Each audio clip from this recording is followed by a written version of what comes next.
I used to spend 3 grueling hours just grinding away at a single short video, manually handling every single caption, sound effect, and frame-perfect zoom. Micro transitions, manual keyframing, and endless tweaks. Every tiny adjustment was done completely by hand, day in and day out. Now, I can achieve that same high-quality result in about 15 minutes flat, without breaking a sweat.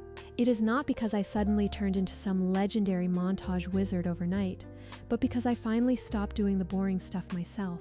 Let me walk you through exactly how I do it, the specific parts I keep doing, the tedious parts I automate, and why this workflow makes my videos better. Here is the big idea up front.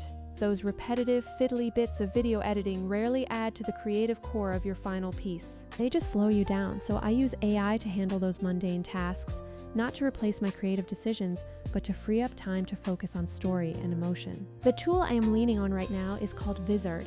And just to be clear, this is not a sales pitch, it is a practical workflow breakdown.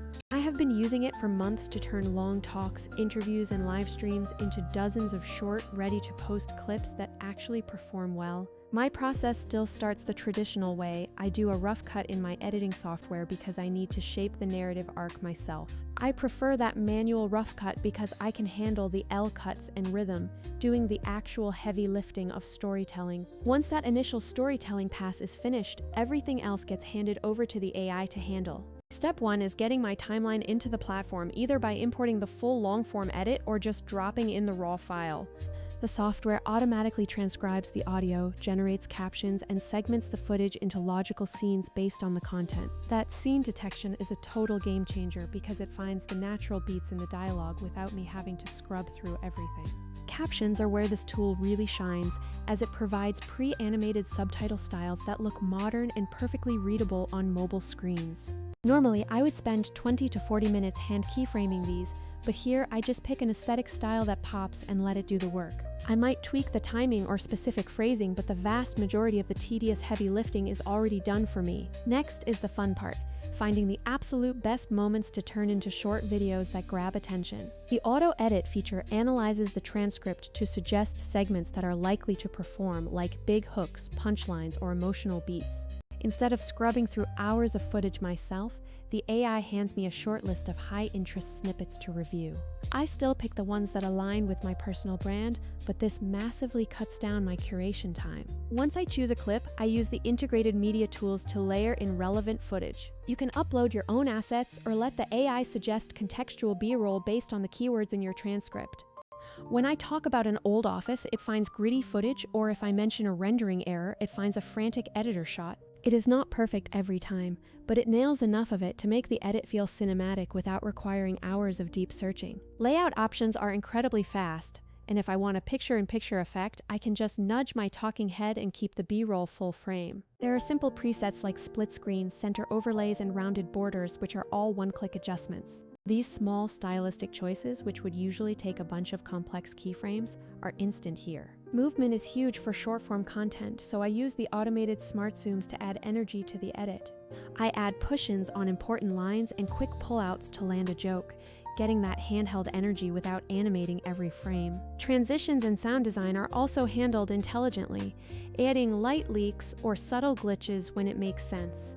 This sonic punctuation makes each cut feel intentional, adding a layer of polish I used to have to build from scratch. Music is straightforward because I can search by mood, pick a track, and drop it directly into the project. The software even recognizes where to duck the music automatically around spoken lines, saving me even more manual effort. If the original footage needs a quick pass, there are simple color presets that I can toggle to improve the look instantly. Exporting is just one click, and I can format the video for multiple aspect ratios simultaneously. This lets me get platform-ready files without needing to re-export multiple times in a separate editing timeline. Here is where this tool really separates itself. It is purpose-built for repurposing long-form content at scale. It does not just pick viral moments, it also handles distribution with an automated scheduling feature and a content calendar. I can set a posting frequency, let the AI populate my calendar, and publish everything automatically. For creators trying to post multiple times a week, that scheduler and the single-place content calendar are massive time savers. Some other apps are great at one thing, but they do not provide the end-to-end pipeline of discovery, editing, and publishing. I have learned a few practical tips, like keeping the creative control in your own hands for the initial story shaping. The AI is best at amplifying your decisions, not making them for you, so always do the narrative work first and hand off the grind later. Use the auto-suggested clips as a shortlist rather than the final draft because you still know your specific audience better than the AI does. Set a sensible posting cadence in the calendar. Review before you publish and use analytics to see which types of clips actually perform. Over time, this workflow gets even faster because you learn exactly which moments resonate with your viewers. Compared to other workflows, this minimizes the context switching and file shuffling that usually eats up your time. The final outcome is simple.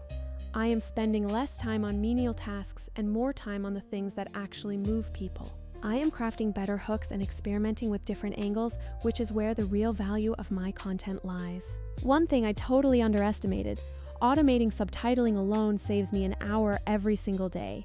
Final thoughts. Speed is a skill, and in short-form social, you do not need to be the most obsessive keyframe artist in the world. You just need to pick the right things to obsess over, letting the AI handle the repetitive work so you can double down on the creative choices. The software does not replace editors, it amplifies them by freeing you to focus on the story, the tone, and the emotion. So, if you are editing long videos and need to turn them into a steady stream of shorts, give a workflow like this a shot. Do the rough creative cut yourself, hand the rest to the tool, and watch how much time you get back in your day. The main takeaway is simple. Automate the mundane, keep the creative, and you will be amazed at how much better your work becomes.